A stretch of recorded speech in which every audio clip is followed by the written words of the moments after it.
This is Julie Pearson, Little Thunder, and today is April 5th, 2018. And I'm interviewing Mr. Harold Fields for the Oklahoma Oral History Research Program at Oklahoma State University. Mr. Fields, you were a 1969 graduate of Oklahoma State University, and you spoke very eloquently last night at the Tragedy and Transformation event about your experiences in Atlanta while you happened to be there for a conference and Dr. Martin Luther King was assassinated.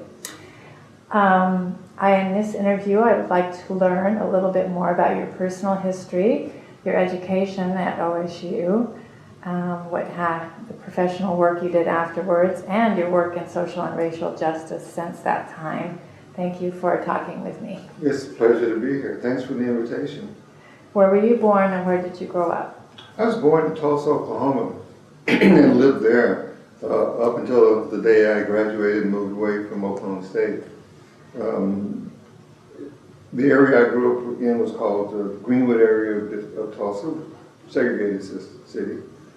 And I grew up with people who survived the 1921 race riots, who were my teachers, parents of my friends, and people I went to church with. And felt like it was a great place to grow up. I just had great schools all the way through, from elementary on up to high school, with great teachers who cared about us quite a bit. My mother was a teacher at the elementary school, and her classroom, she was a And was this the name of the elementary school? Dunbar Elementary School. Dunbar Elementary, thank you. Yeah.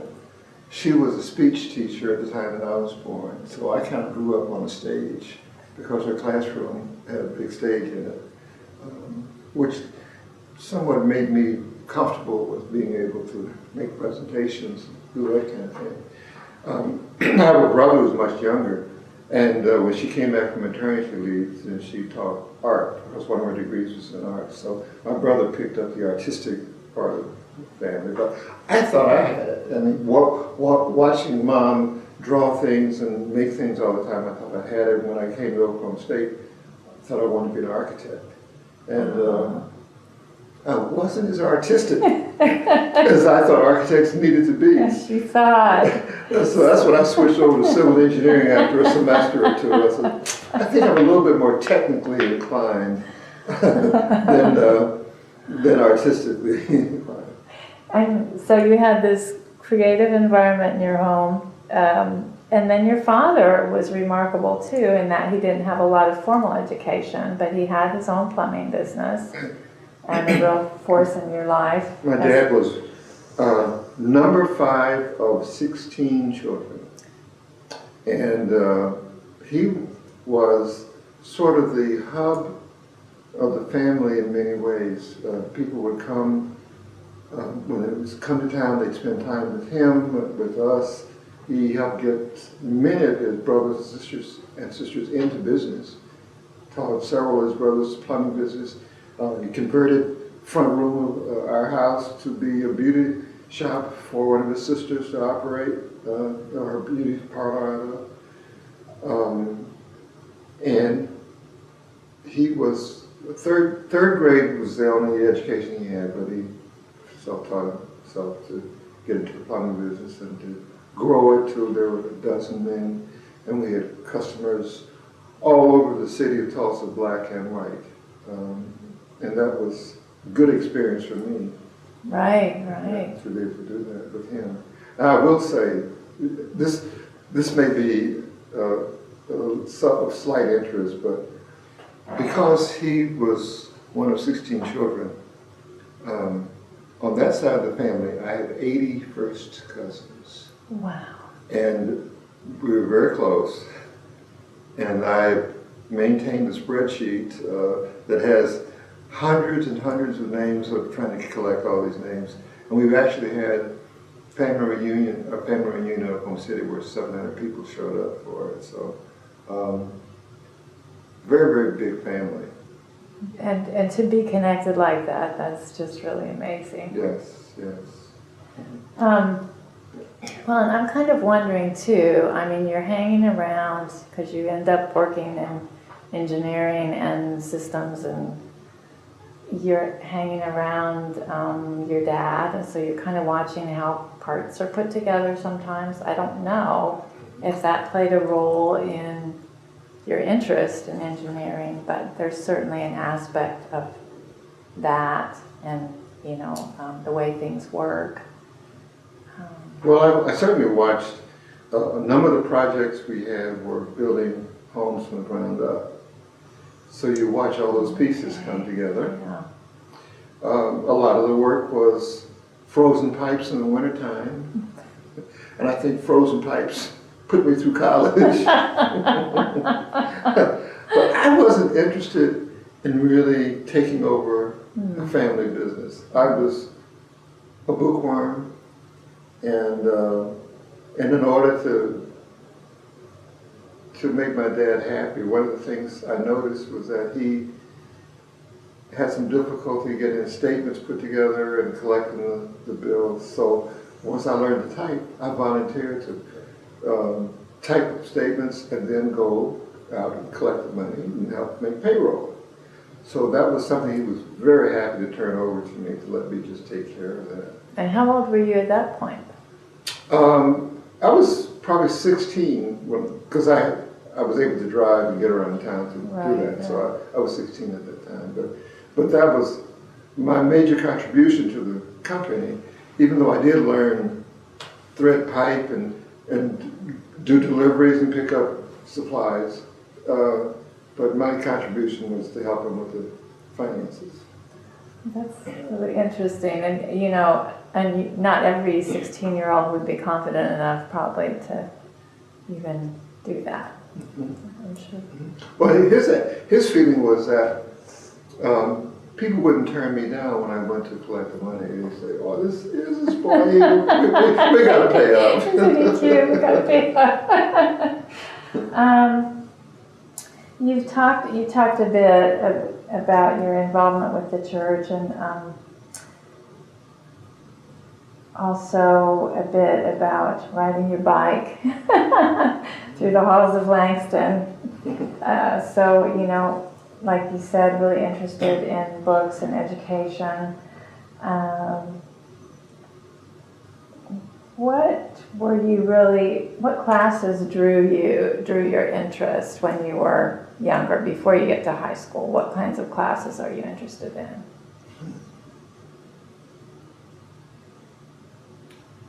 Well, I certainly was interested in band.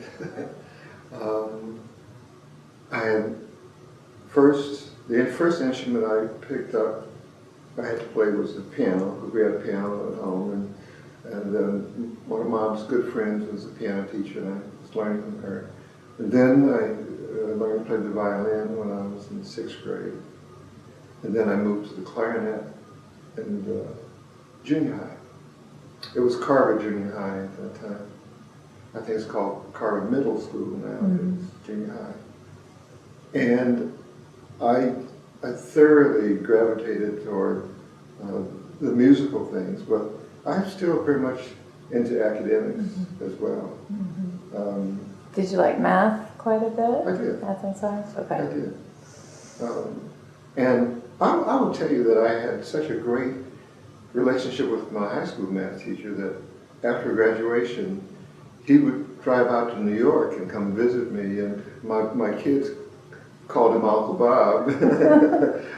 So I made some good connections with people, and I think part of that is because my mom was a teacher, so the social circles that she was in had people like that in it. Mm-hmm. And I stayed in contact with my high school teachers while I was in college, and I was constantly going back, talking to the students back at Booker T. Washington High School, and meeting with them, and maybe occasionally speaking at a student meeting in the auditorium periodically. So I maintained really, really good connections with folk during the time that I was here at OSU, and helping to encourage kids who wanted to go to college, and because we grew up in an environment which our teachers expected a lot of us. And they were in our corner. They were people that didn't disappear at 3 o'clock. You'd see them at night, at church, in the grocery store. You could not get away from a first-hand report given to your parents. Didn't have to wait for a teacher conference. It would happen dynamically somewhere. So it was an environment which, with those black teachers who wanted to see us succeed so much, that we wanted to turn that around and folk behind us. Mm-hmm. Come on, it's okay.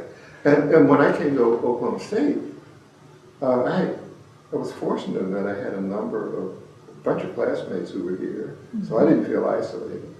I had some older cousins who were an older cousin was a couple of years ahead of me, and we would study together, kind of help ground me into some good habits when I got here. So I felt like I moved into a community that, instead of being one of the top kids in a school of 1,000 people, I was just one of the kids in 15,000 or 18,000, whatever it was. But it didn't frighten me. You know, I knew I had to step up to meet the challenges, because the expectations were that you're gonna get this education and you're gonna do good. Especially when you turn down a scholarship already somewhere else that was fully paid. You better do good when you get to OSU.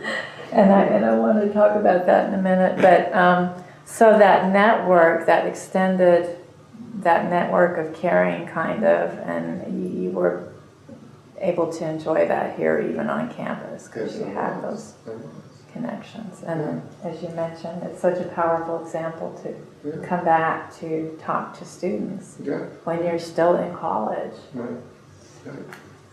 And inspire them. And I continue that. This may be kind of out of sequence, but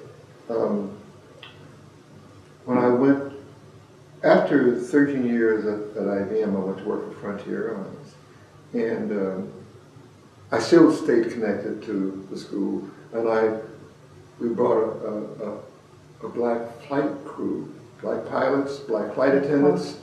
We were working a trip together, and I was with them, and they said, let's go. I arranged for us to go to a career day at my high school.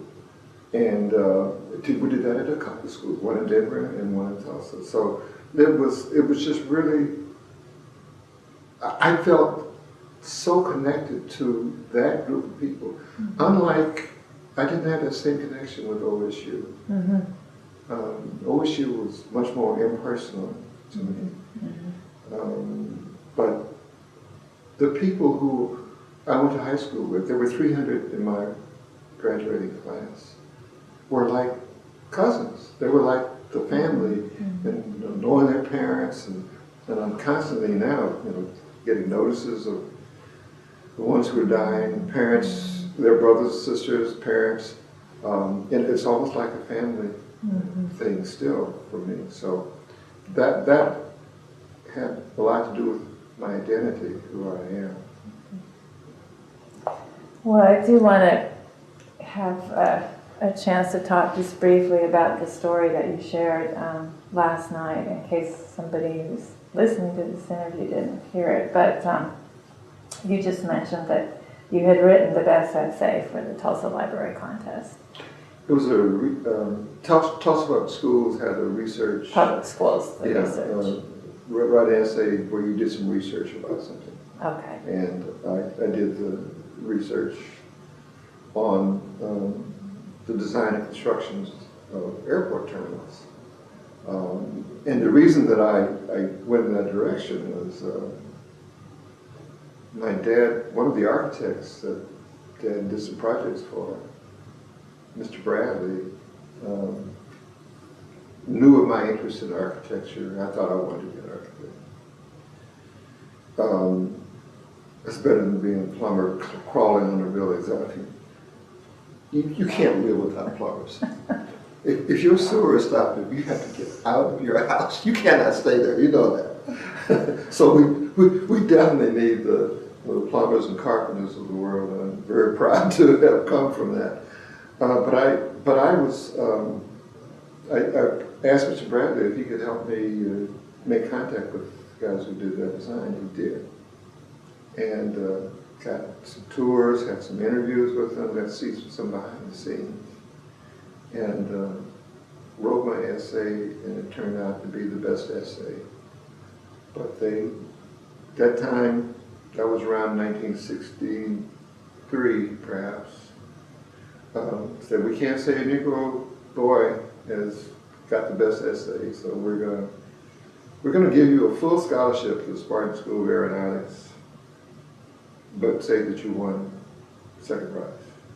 And I think that whatever the first prize winner got didn't come close in value to what I got. I don't know how to explain that to him. That was my problem. But your father said, no, you will not use the scholarship. That's right. That's right. Well, first of all, it was somewhat offensive, you know, to say we can't say that you have the best. Gotta put that down and hide it. But the other thing was he wanted me to get a full degree because it was something that he would have wanted to have been able to do for himself. So the insistence was, you're going to go ahead and go to Oklahoma State Engineering School. And I would tell you, excuse me for interrupting, the fun thing about today is that the first appointment I had this morning was with a class in airline management. And these kids, they were looking at design of airport buildings.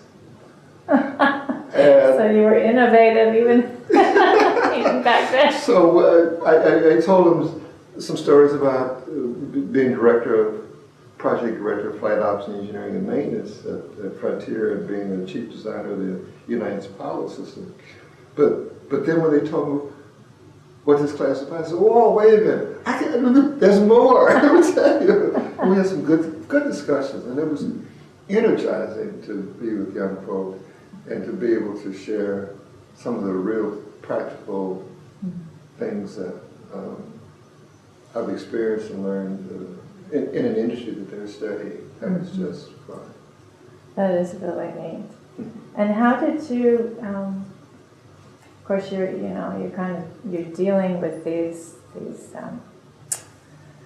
You're in this very nurturing environment, but of course, the minute you venture outside of it, you're running into those walls. And to get that, when you've written the best essay, to be told you can't get first place. How did you kind of channel your feelings? How did you handle that? Well, I think most of us in my generation, a lot of black folk, for generations, have been trained and told you have to be twice as good to be accepted. So while it's disappointing, you know that there's some satisfaction knowing that, yeah, you had the best. Yeah. You did it.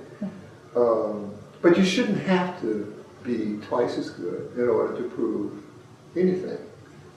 Kids shouldn't have to do that. Okay. But that's the world I grew up in. And maybe that led to the drive and successes I had in my career, because I always felt like that. It wasn't like a contest to be the best, but it was more of an internal thing. I had to push myself to do the best that I could. And there were times I felt like, oh man, this is hard. But the end results turned out to be very, very, very good. I'll give you an example. As an engineering student, I had to take a programming class. And maybe it was sophomore when I had my first programming class. I think it was. I'm sure it was. And there's a class in Fortran programming, and I was lost the whole semester. I had to have somebody help me with every exercise. I mean, it was a hard concept for me to pick up, but I worked at it. Part of it was the professor was a very, very poor communicator. He was brilliant, but he didn't explain things at all very well.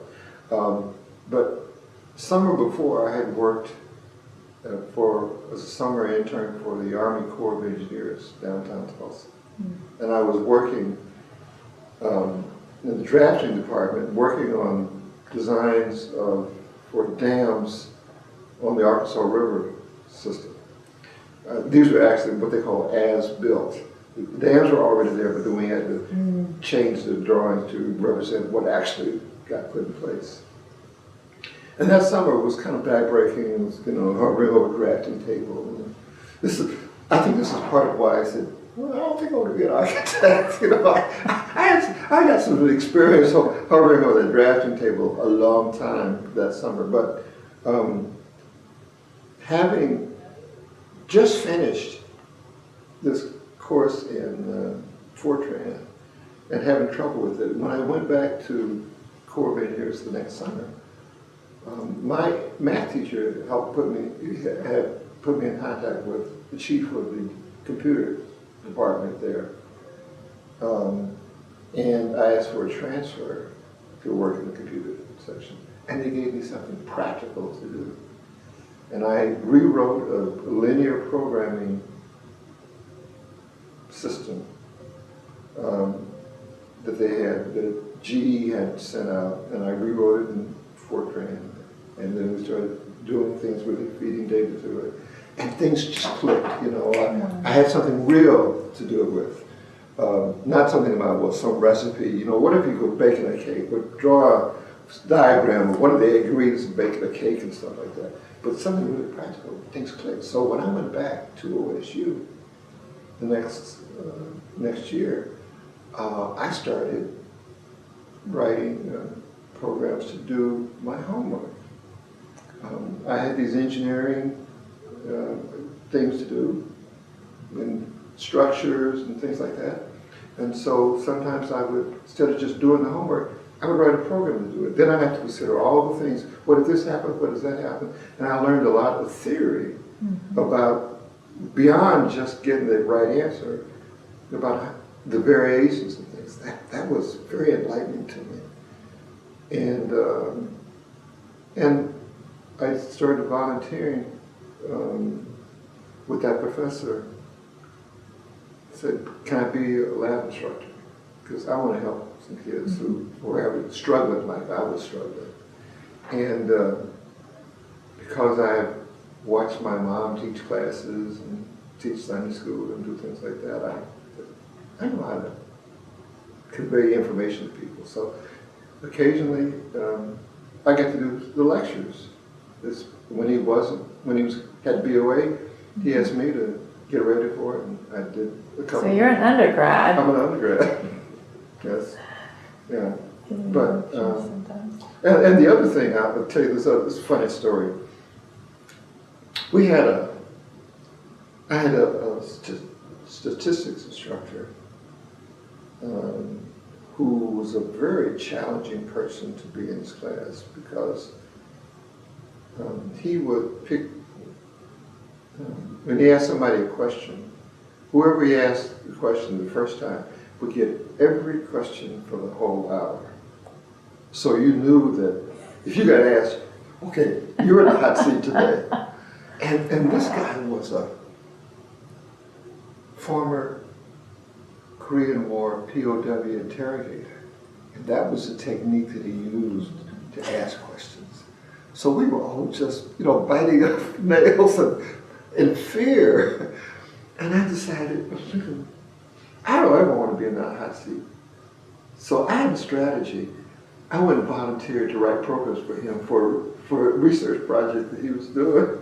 I was like, I can help you with that. And he never touched me. He never called on me.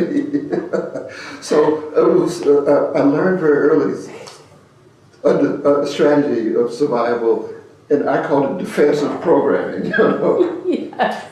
So That's I wrote programs for the School of Civil Engineering and for helping graduates who doing research on air pollution. So I began to get more into computer science than I was in the engineering, because that's how I was working my way through college. right. You had all that practical. And then that summer after working in the Corps of Engineers, I became an intern for IBM for 2 summers at the branch office in Tulsa, working on the Amoco accounts and oil companies, and taking them to another level. And I actually started recruiting some of my friends in my last year. I was recruiting for IBM on campus and encouraging friends of mine to join the company, and several of them did. Now, you also ran for the Student Senate, though, at some point, and I wasn't sure if that was before your Atlanta trip or after, but you ran for It was before. Senate. It was before. So, what did you learn doing that? What kinds of skills did you feel you came away with, or you went in with, that were helpful? And you were representing the engineering department, right? Yeah. One of my friends was David Harris, and he was a white boy. He went to school in Tulsa, but we connected. Maybe he was a student council president at Nathan Hale or somewhere, one of the high schools. And so we knew each other before we came to OSU, and we considered to be friends at OSU. And he convinced me to run for a student senate, and because he was going to run, and so we were going to do this together. And so I had to hone my campaigning skills. And that was interesting. You know, I didn't feel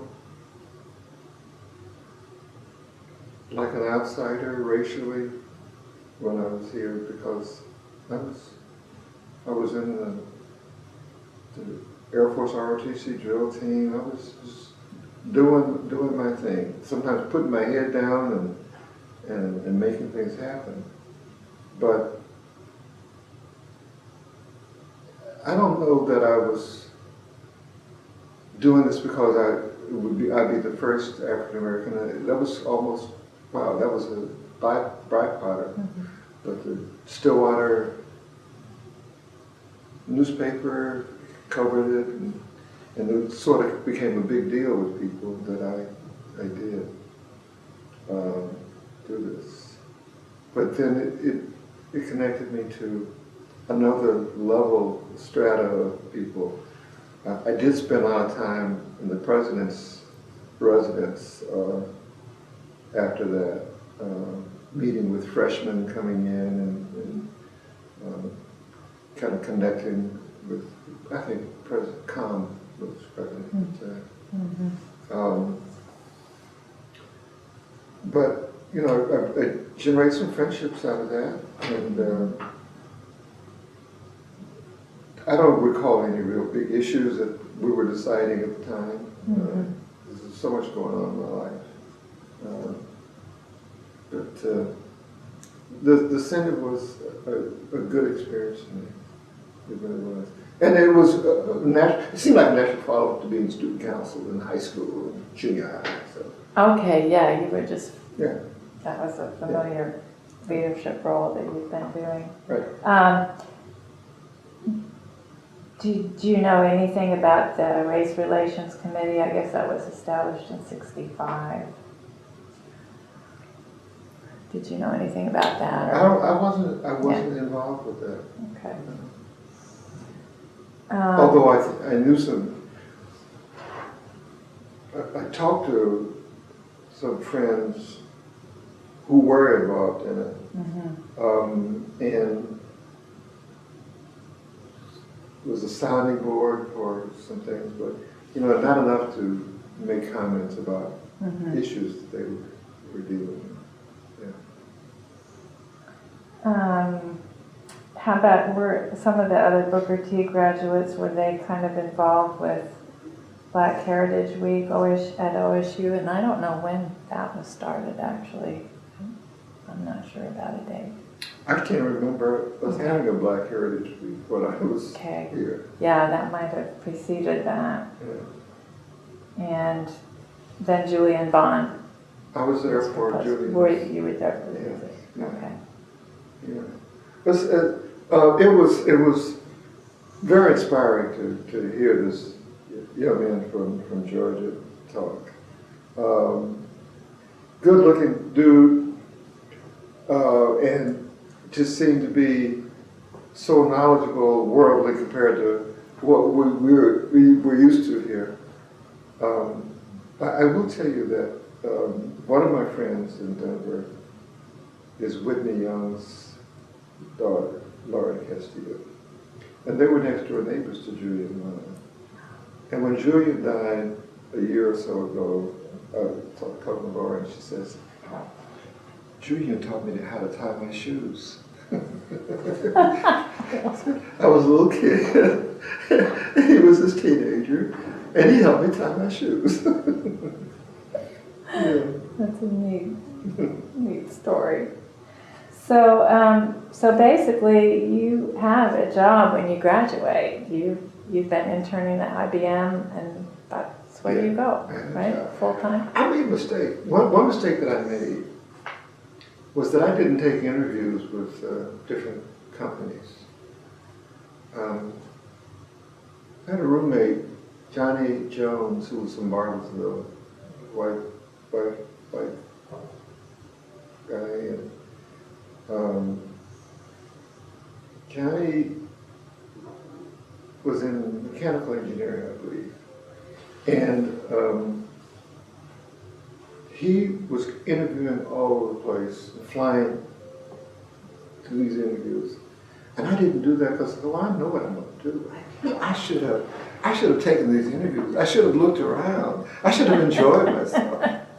But I was a little too focused on, I know what I'm going to do. I don't need to do that stuff. I should have gone.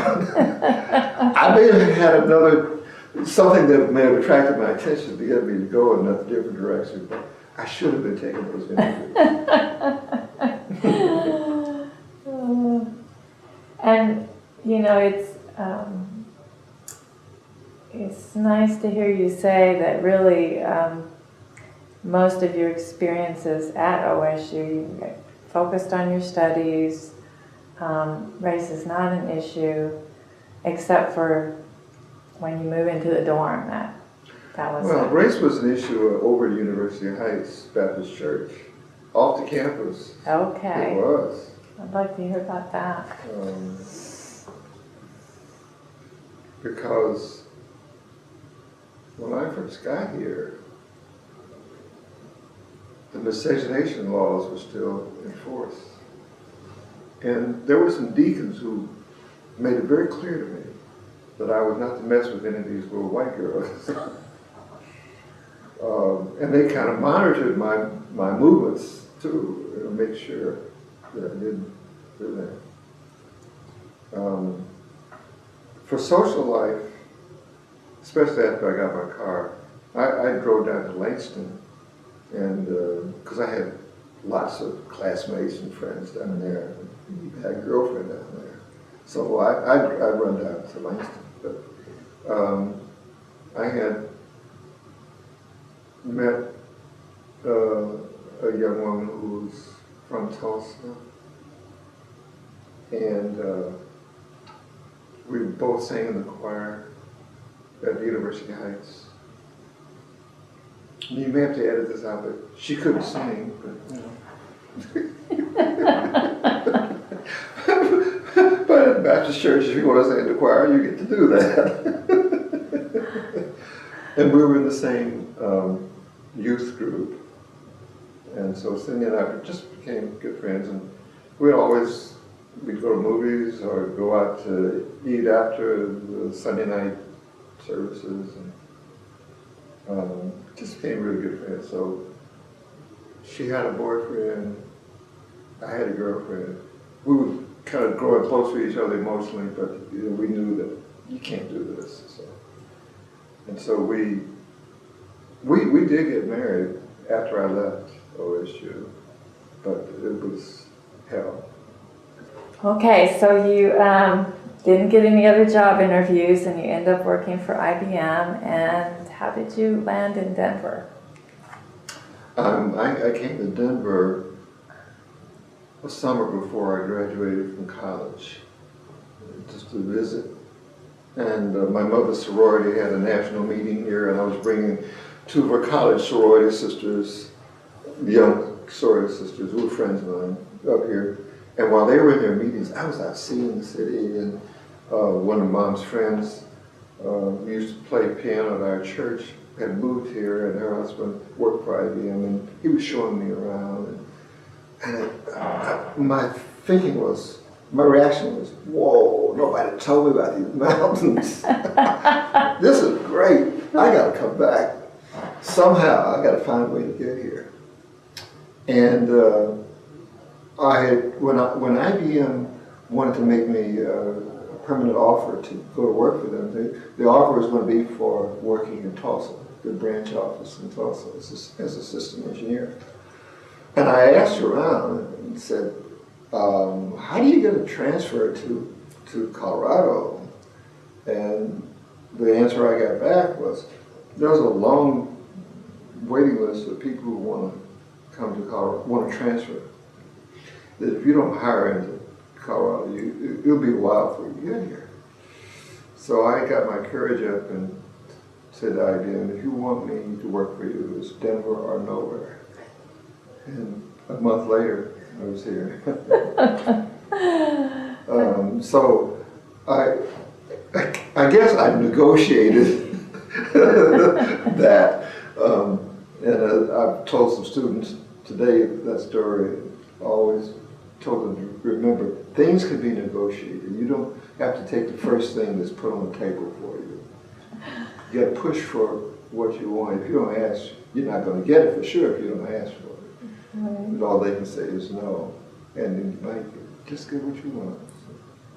So how was Denver different from Tulsa? It was like a different world.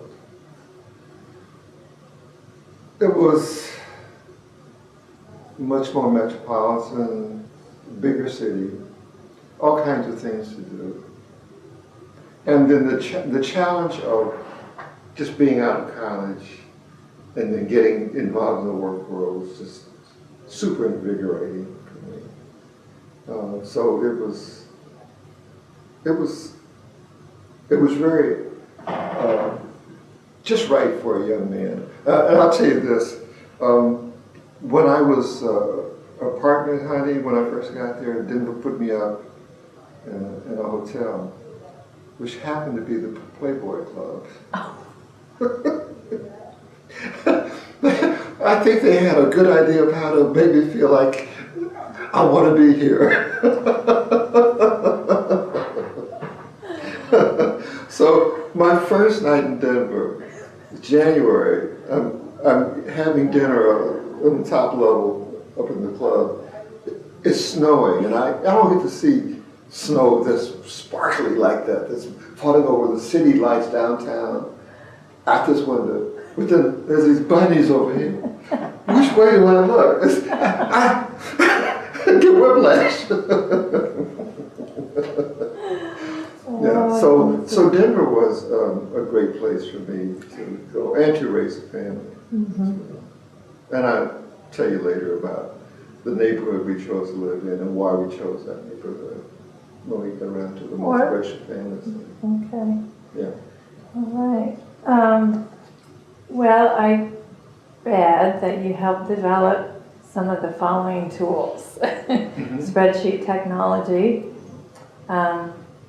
And that's really interesting to me because you were sort of, both with your father's business, you have all this incentive, and in college too, you're doing all these programming experiments on your own, to better master programming, the first laser video disc, and hotel reservation systems. Which of those do you think has had the biggest impact? Wow, they have different impacts. They've all been very impactful. Everybody uses Excel, and before that was Lotus, 1, 2, 3, and Symphony, and there's many variations of that technology. So the business world kind of revolves around some of that, right? And then DVDs, that's a big thing too. And in order to create the video disc, we had to invent the IBM PC to drive it. Oh. So the PC came out of that. So at one time, it was just one project, and then we split it into 2 projects, sent the PC down to Boca Raton, Florida, and we kept the video disc up in New York. And the first video disc was this big disc like this, big as a 33 1/3 record, gold-looking thing. You put movies on it or play games with it. But that was, for me, that was just an incredible environment. My work environment looked like the bridge of Star Trek. And I had the opportunity to control all kinds of devices from the computer where I was working on. Disk drives, tape drives, TV monitors on the other side for consumers to test it. And then work with people in Hollywood to generate the demonstration materials. And I actually worked with Charles Eames, the furniture designer. You've heard of the Eames chair? So Eames was a furniture designer, but he's also a media expert and just a real Renaissance person. He designed the IBM museum that's in Manhattan. He designed Dulles Airport, that whole concept for putting the planes out there and having these buses go back and forth. And so I got to work with him the year before he died. And when I was at the Library of Congress last year doing some research of a book that I'm doing, I had been told that there were pictures of me with Charles Eames at the Library of Congress in the Eames collection. And my wife and I spent a whole day looking and trying to narrow. I knew which months I had been with, and we found them. We found 24 pictures of me in the Library of Congress. That is so cool. It's part of the Eames collection. So yeah, that was really cool. So that was impactful. I also, the guys that worked for me when I became a programming manager, created the ability to automatically detect software errors on a computer and download the fixes. So now you see technologies all the time where they're downloading updates. My guys created that. So that's kind of widespread around the world now. And so I'm working at IBM, working in research, and I worked at the place where, at times at the Watson Research Lab, and you may have heard of the Watson system that beat Ken Jennings, this artificial intelligence thing that beat Ken Jennings at Jeopardy. And at the time that I was there, we were trying to learn how to play chess.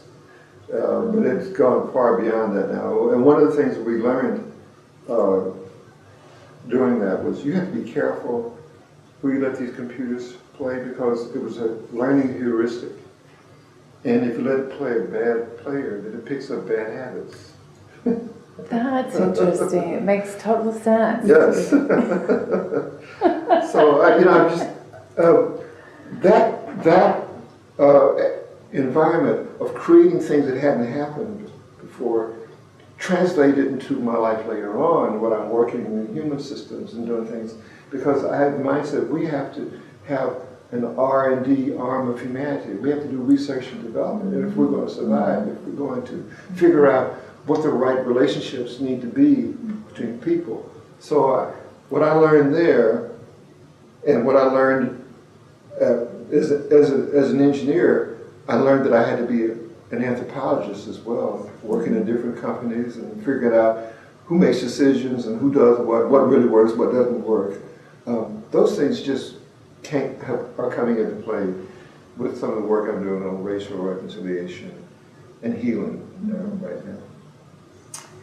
And that sort of came out in your talk last night because you happened to mention, you know, the Green Book, the Negro's Guide to Hotels and, you know, eating places in the segregated South, and how that played into your thinking about reservation systems.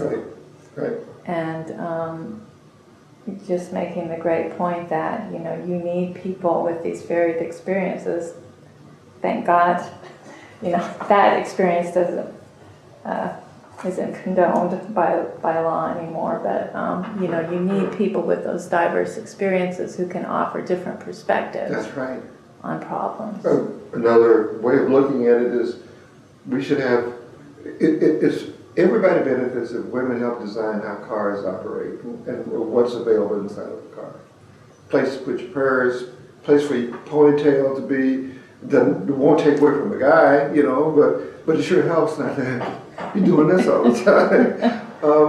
So having all of us have a seat at the table and having a voice and make decisions is a benefit to everybody. Well, let's talk about that a little more, because after you get to Denver, then you get involved. At some point, you initiate this Second Tuesday Race Forum in 1997, and of course, Denver has its own history, right? Black and white relationships, and Hispanic and Native Americans. But you start this race forum. What inspired you to start that? And what did you see its purpose as? Well, I didn't actually start it. Okay. President Clinton's Commission on Race came to Denver to have a meeting there, a community meeting, and to make a report. And they wanted to have community dialogue on race happen while they were there. And somebody asked Joyce Mescus and Clara Villarosa, two bookstore owners. Joyce owned the Tattered Cover bookstore, which is a big, famous bookstore, several locations in Denver. And Clara owned the Human Experience bookstore, which was a black-owned bookstore. And they pulled together people from two different communities to come have this conversation about race, just because the commission was there. And John Franklin was there. Now, John Franklin was my mother's elementary school classmate. Like these connections, these degrees of separation that's an illusion.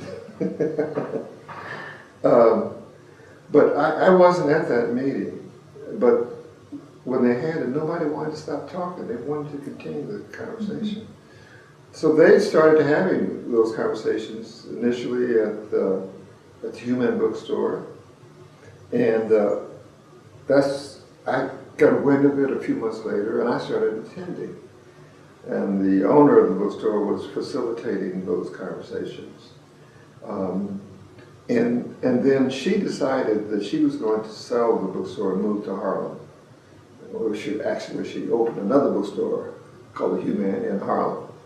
But when she was making the decision to go, she asked me if I would take over and start facilitating. So I've been facilitating those discussions for about 18 years.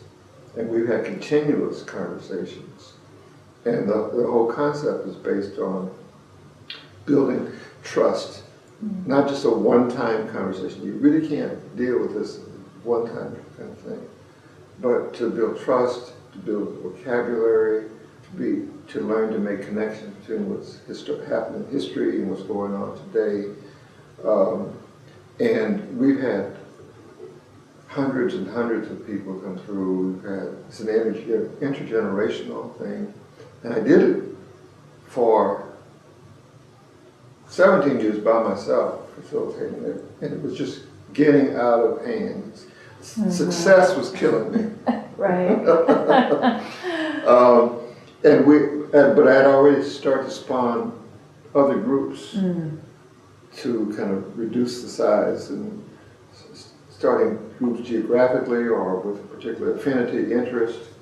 But in the last year, I have brought on two co-facilitators to help me.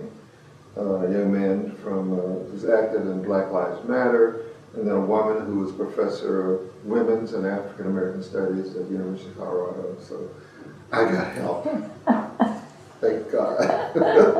It was time to be able to pass the baton on to somebody else to keep us going. Right. Because I have a book project I want to work on, and I have to get out of things in order to focus on that. So. Well, talk about your book project a minute. Or can you? Do you want to talk about it yet? You don't have to. What I can say right now is that it's about the period of Reconstruction and the things, and about the incomplete work of Reconstruction. That when President Johnson ended Reconstruction prematurely, because he was against it. Right. And there's some parallels between Lincoln ending the Civil War, freeing slaves, and then President Obama being president and somebody coming along to undo what he's done. Some parallels there. But I'm writing the story, but I'm going to make it sort of like a fictional story, because I think narratives are things that people relate to, about what could have happened if Reconstruction had played out differently. What could have happened 50 years later, 100 years later, 200 years later. And I'm doing some research about what some of the black congressmen did, who were in Congress during the Reconstruction, and bills they introduced that did not pass. So we're looking at what people were proposing, and some other things around the 4,700 documented lynchings. So I have some ideas about that too. So I need to plunge into that. And Dr. Harding's wife suggested me, says, you should just sit at the keyboard and just type. You hear type ABC, X, Y, Z, ABC, until you get sick of doing that, then start putting words together. You gotta do this. Yeah, it sounds wonderful, that whole, the road not taken, exploring that. Yeah. Can you talk a little bit about the organization, Multiracial Families of Colorado? I believe you founded that one. I was one of the co-founders of that. And that's because of the marriage that I had, racially mixed marriage. And I married my friend that I met at the University Heights Baptist Church. And we had some difficulties getting married and some trauma around that, which we healed some family relationships and came back together. But when we had kids, we realized that we both grew up in environments that we felt fully protected. I grew up in an environment, she grew up in an environment, but we wanted that for our kids as well. So we had moved to New York. One child was born in Denver. The second child was born in Poughkeepsie, or at Vassar Hospital in Hyde Park, New York, where we were living. And after 5 years in New York, I was able to arrange to come back to Denver to work, actually to Boulder. And we knew exactly what square mile we wanted to live in. Called the Park Hill neighborhood, very mixed neighborhood. And it turns out that we bought a house on a corner, and 3 of the 4 houses on that corner were mixed families. And it would have been 4 out of 4, except that the other family, the fourth family, lived in the second house. They weren't on the part. So our kids got to grow up in an environment in which they felt like, well, this is normal. People look like us around us, and we'll return. So we accomplished that, but part of what helped that happen in terms of creating normalcy for them was to create this organization of Multiracial Families in Colorado, which was a support group for people who were in a mixed marriage or who had adopted a child from a different racial or ethnic background. And we'd have monthly meetings, one meeting for the adults to share their experiences and just exhale about what happened and how people look at them and don't realize that they're together and all those kind of things, just to feel normal. But then another event each month for the kids, get the kids together. So they go to the park together, go to the zoo together, and go to a museum. So we organized a lot of things. And it grew to 200 families by the time that our kids were getting old enough that they didn't want anybody organizing anything for them. So you get to be the teenager. No, you can't be involved in what we're doing. So, but out of that, friendships for the kids and for the adults became lifelong. And it was an important thing for us to do. And we actually, because of my airline connections, actually helped start organizations like that in Ohio and other places. And it's still ongoing. Still. No. No, it's not. It's Okay. not. Okay. We felt like the organization should be organic. When it had served its purpose, the people had grown up, let it go. And if somebody else wants to do it, they'll find a way to connect with each other to do it. Yeah. That's really neat. You got the Carwhite Memorial Award in 2017. How did that feel? Well, that was unexpected, and other people who received those awards were mayors and senators and ministers who were icons to me, and I'm thinking, I don't know if I belong in this group of people.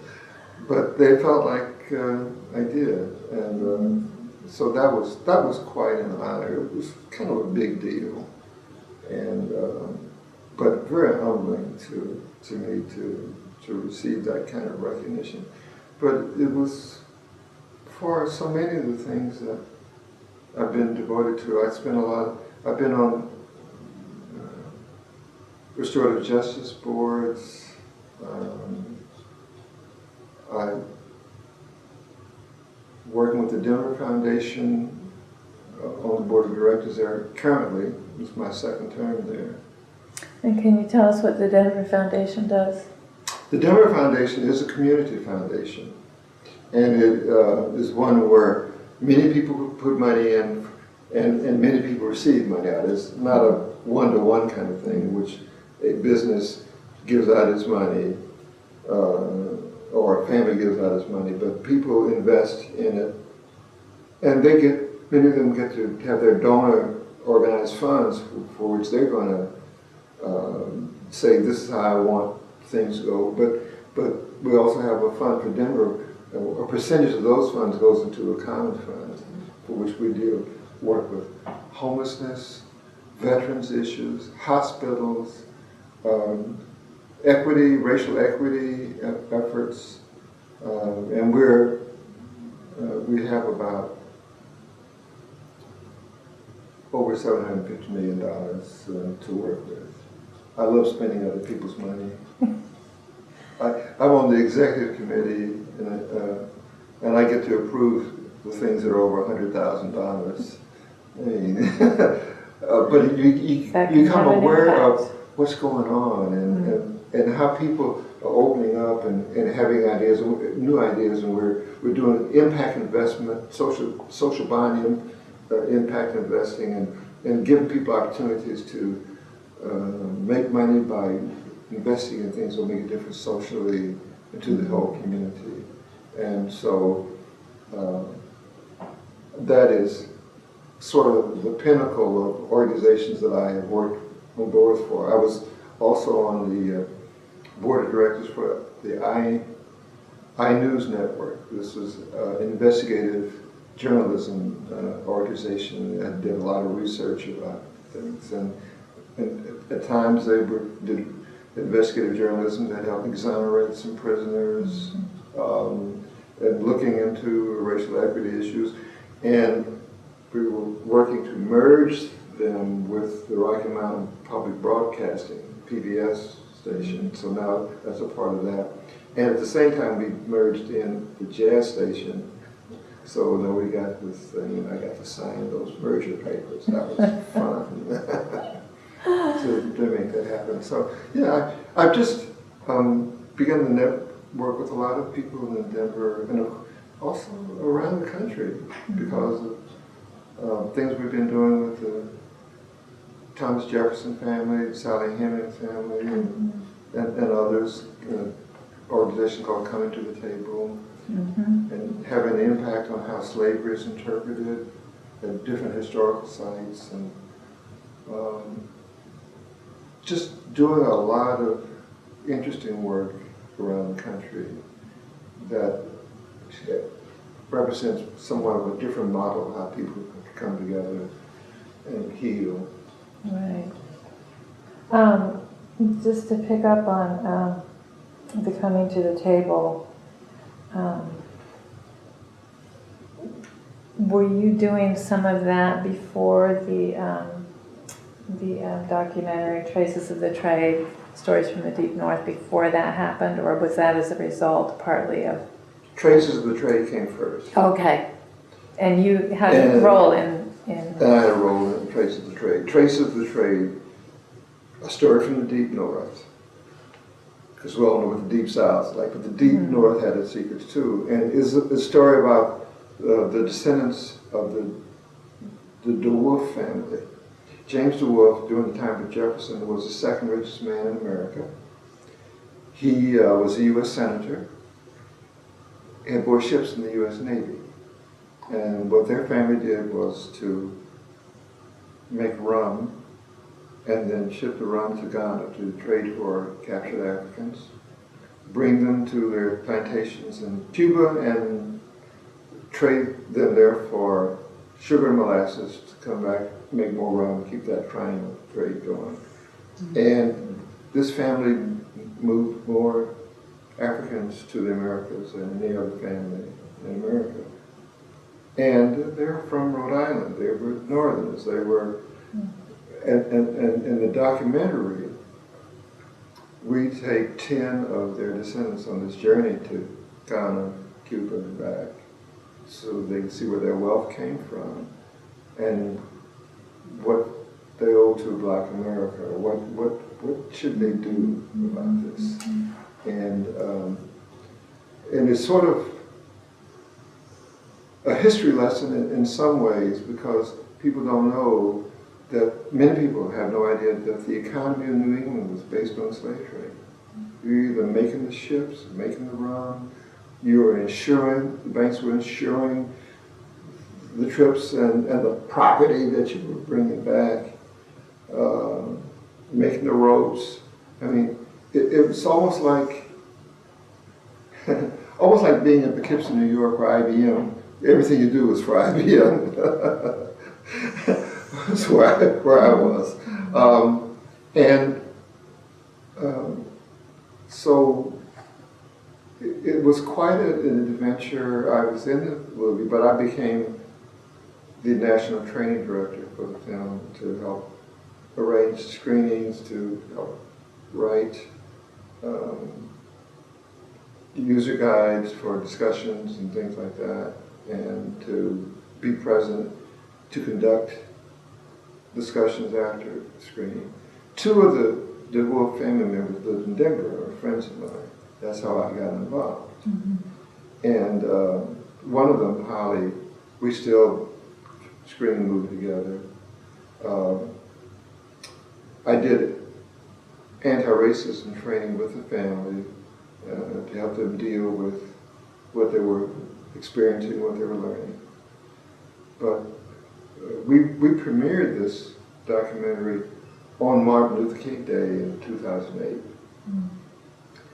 And Congressman John Conyers came out from DC just for the screening of this.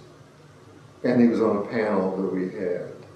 And one of the funny things was he made this remark. He says, I've been calling back to the office and nobody answers. And then I realized, this is Martin Luther King Day. They better not be in the office. I sponsored the legislation to make this a national holiday. So he, at the time, in 2008, says, you know, we really need to show this movie to Congress because they would benefit from it. But we had 200 hours of film that we had reduced to 86 minutes. So you got to find your story. You got Katrina Brown was the director of that documentary. It was her. She invited 80 of her cousins to take this journey, send the invitation out, and 9 of them accepted, so there were 10 altogether. And there was controversy in the family about taking the journey, exposing themselves to the public with this thing. So, but the family has done incredible work. Those 10 have been dedicated to telling this story in a way that you realize that the messenger makes a difference. Who's bringing you the message changes who listens and what they hear and what they pick up. Because people may expect me to talk about it, but to have a white family that says, we did this, and we took that journey, and we looked at it, and we can heal from it, and this is what we're doing. It made a heck of a difference. We had a national broadcast on PBS, and we have 4 different versions of the DVD. We got the full 86-minute one. We have a 55-minute one tuned for classroom use. We have a Spanish language version of it, and we have a faith-based version on it that has DVD extras with interviews with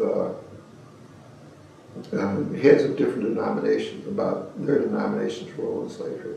And by the way, DVD extras is one of my contributions to the laser video disc. It was one of my ideas.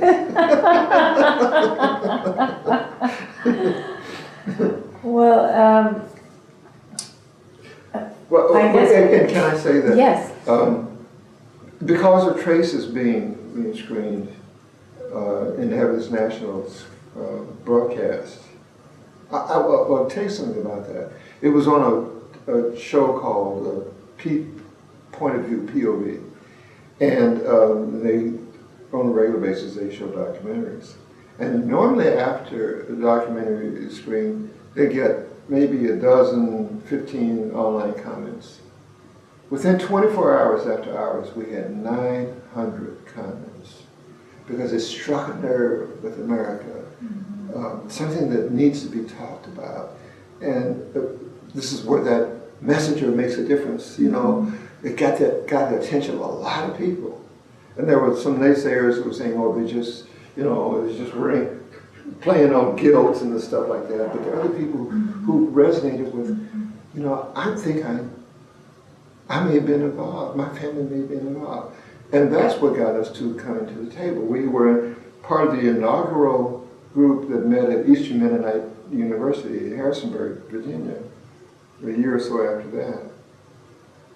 To form an organization called Coming to the Table, and whose purpose was to bring together descendants of former slaves and former slave owners, using a phrase from one of Martin Luther King's speeches, and for healing, and starting with the families of the Hairstons and the Jeffersons and the Hemings and others, who realize that they are distant cousins or coming together for healing. And that's what got us into Coming to the Table. And one of the DeWolfs, Tom DeWolf, one of the things that he's just retiring from being the executive director of that organization. He's written some books about the slave trade as a result of his journey and finding out what he had learned wasn't true. And actually being in the slave dungeons, they were in the dungeons of those castles, and had first-hand experience. And when you see it up close and personal, you get a different perspective about it. One of the family members, he and his wife, were the Episcopal Church. They were Episcopalians, most everybody in that family, just about. And so they went to the Episcopal Convention to introduce resolutions about slavery, which got approved but not funded. You know, that's where organizations say we did this, but we haven't put money behind it. But anyhow, but he and his wife had gone up and down really all over the East Coast, showing this to Episcopal churches everywhere and getting people engaged in it. So we're trying to open up, trying to normalize the idea that we can and should talk about it, because silence is one of the things that perpetuates racism. If you don't want to talk about it, then there's something really wrong here, and so people fill in the blanks. And so we're trying to normalize a whole different paradigm about that. Well, I think we'll maybe wrap up with a question about if we're able to have this national truth and reconciliation movement and have restorative justice, how do you see that? How do you imagine that could play out? H.R. 40, which is John Conyers had introduced every year in Congress, was a top-down approach, where there should be a national apology and thing and reparations. And people always just go hyperbolic when you say the word reparations, because it's money. Why should my money go to that? I didn't have anything to do with it. I didn't have slaves. My family didn't. But, you know, we have a two-tiered society in which one constantly benefits from a history of government policies.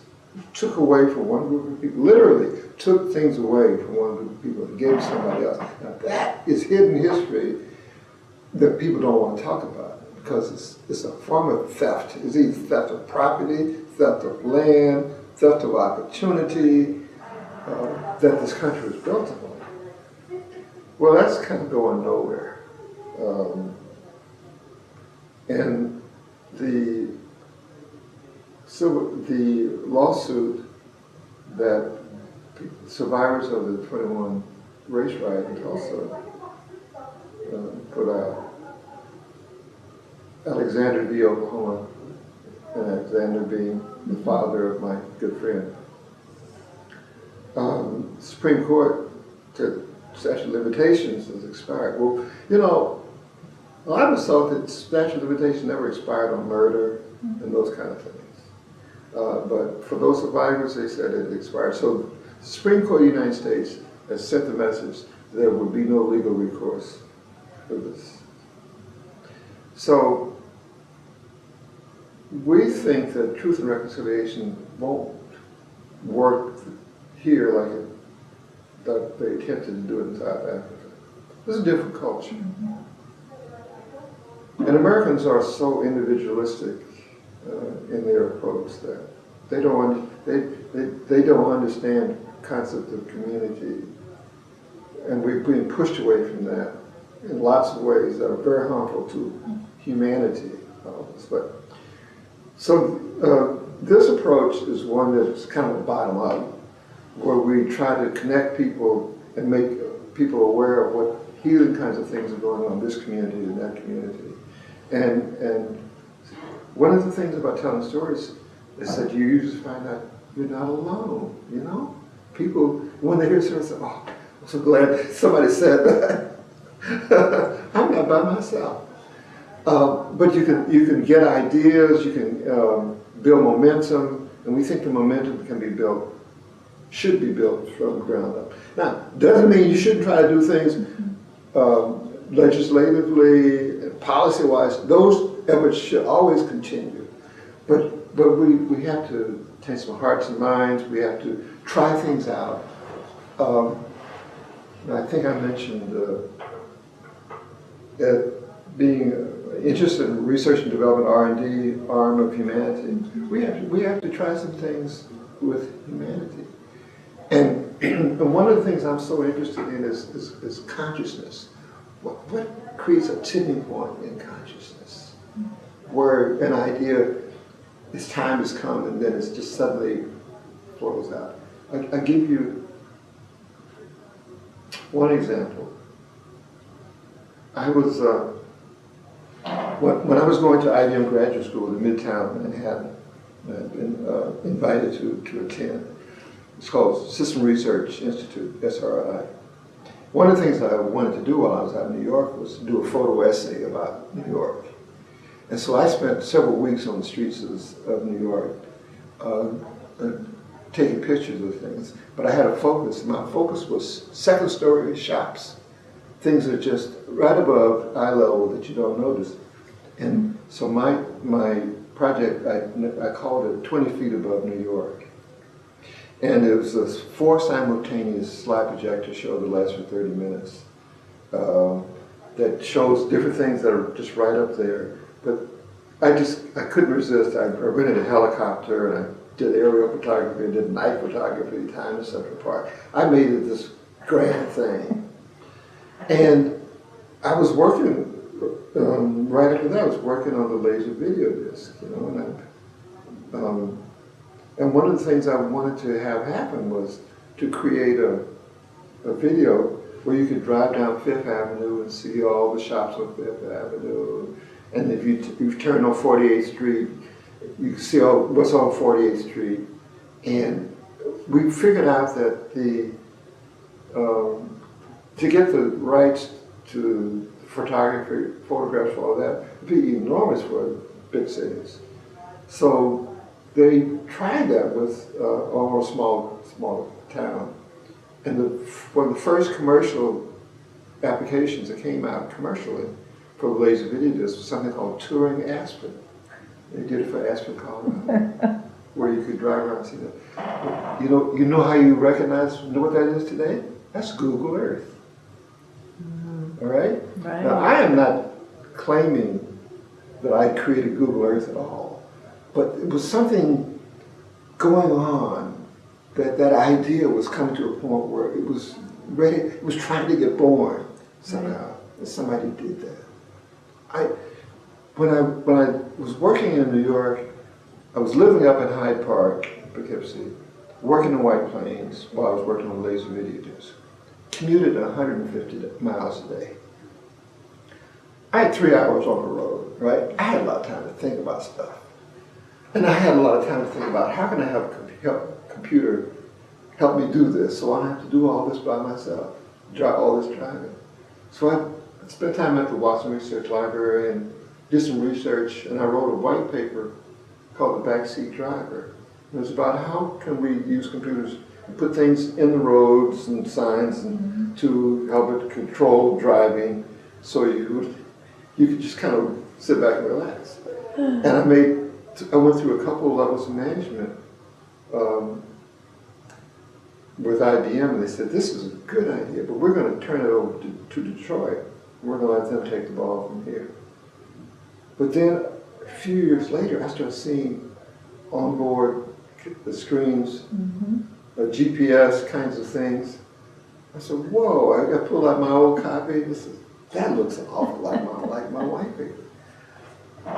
I'm not taking any credit for driverless cars. I don't think anyone would be around when that actually happens. But, you know, there were some ideas. The Wright brothers weren't the only ones figuring out contraptions to do flight. They weren't the only ones. They're the ones that got the credit. So, I'm very interested in consciousness. And what is it about group consciousness that helps an idea become viral and spread to people at a certain tipping point. I think we're going to begin to explore some of that. I think we're going to learn, like the Wright, people who invented flying machines before the Wright brothers have machines that have wings that do this because they watch the bird do this and think, well, that must be the answer. And as you push it off the cliff, you're doing this, and as your ground gets closer, you say, flip harder, harder, harder. Until, bam, you crash. You do a few of those and say, I don't think that was the right way to do that. And when we figured out that the shape of the wing, the airfoil, gives lift, that's what it was. That was a natural law of aerodynamics that we learned to be in harmony with. I think there's a natural law of human relationships that we must learn to be in harmony with. And that's what I'm working on right now. Well, that's a wonderful note to end on, and I look forward to hearing your discoveries, and thank you so much for your time today. It's my pleasure.